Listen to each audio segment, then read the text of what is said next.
extending up to 11 kilometers amidst fierce clashes with Hezbollah and unprecedented levels of airborne exchanges. The Israel Defense Forces are in control of substantial areas immediately north of the Blue Line. The civilian suffering from the hostilities continues to mount.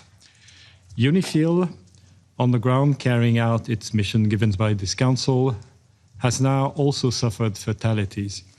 The Secretary General has strongly condemned the two abhorrent incidents that led to the death of 3 of our peacekeepers in 24 hours and the serious injury of several others. Yesterday morning, 2 Indonesian peacekeepers lost their lives in an explosion that destroyed their vehicles near Bani Hayyan in Sector East. 2 more peacekeepers were injured, 1 seriously. Initial findings point to a roadside explosion striking the convoy. The day prior, that is the 29th of March, a peacekeeper, also of the Indonesian contingent, was killed in an explosion inside a UNIFIL base in Taybeh in Sector East. Another peacekeeper was critically wounded and was evacuated to a hospital in Beirut.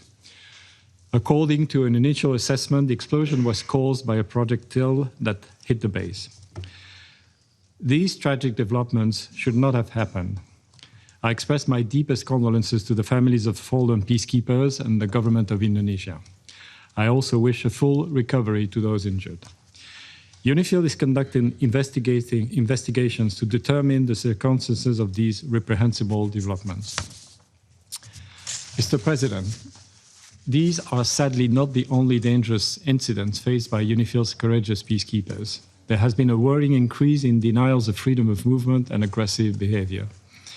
On the 20th of March, the Israel Defense Forces, at a newly established checkpoint on a coastal road 4 kilometers north of UNIFIL Nakura headquarters, fired warning shots at the UNIFIL patrol.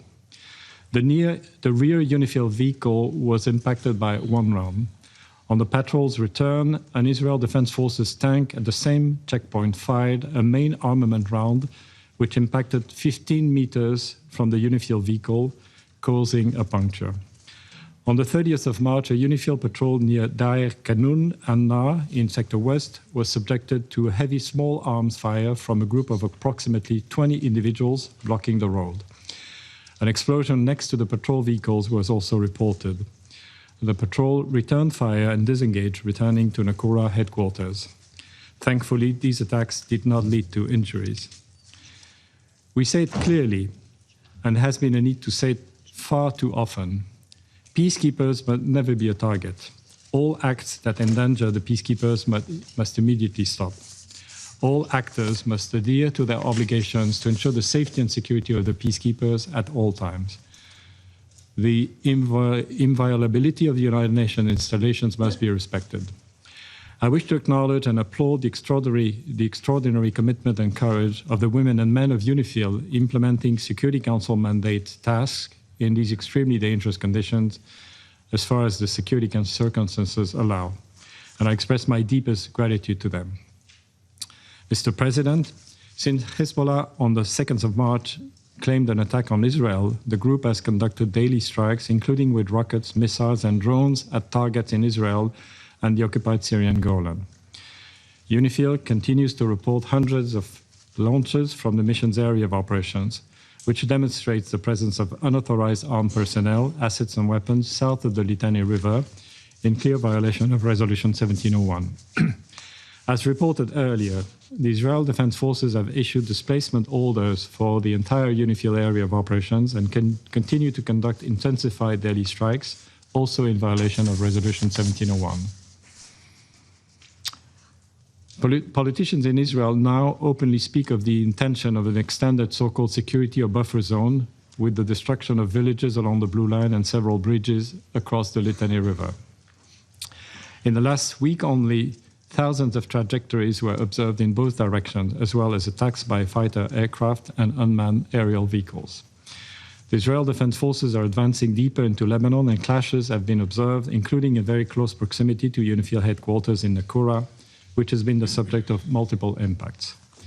The Lebanese armed forces, despite staying out of the conflict, have suffered casualties. On Monday, 1 Lebanese armed forces soldier was killed and several others injured at the checkpoint on the road between Nakura and Taybeh. Mr. President, faced with immense pressure, including intensified exchanges of fire, direct attacks, obstructions of movement and resupply, UNIFIL continuously reassesses the force's posture to mitigate risks, strengthening force protection, reducing footprint, and adjusting operational activities. UNIFIL continues constant contact with the parties to avoid misunderstandings, de-conflict, and de-escalate where possible. UNIFIL's current focus includes ensuring safety of its personnel and helping facilitate humanitarian access to affected communities in the area.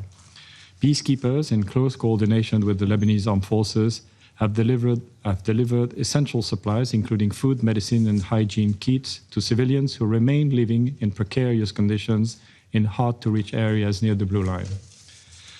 Mr. President, as UNIFIL continues to face these extreme challenges amid continuing intensified hostilities, our efforts to support the parties to fully implement Resolution 1701 are critical. In this exceptionally dangerous period, the Council's strong and unified backing for UNIFIL and its peacekeepers is not merely important, it is indispensable. The women and men serving under this mandate, a mandate from this Council, must know that this Council stands firmly behind them. We are sincerely grateful to the troop contributing countries that remain united and committed to UNIFIL and the implementation of its mandate. Only the full implementation of Security Council Resolution 1701 by both parties will enable a long-term solution to the conflict. We urge all parties to recommit to the resolution and work meaningfully toward that end. Thank you, Mr. President.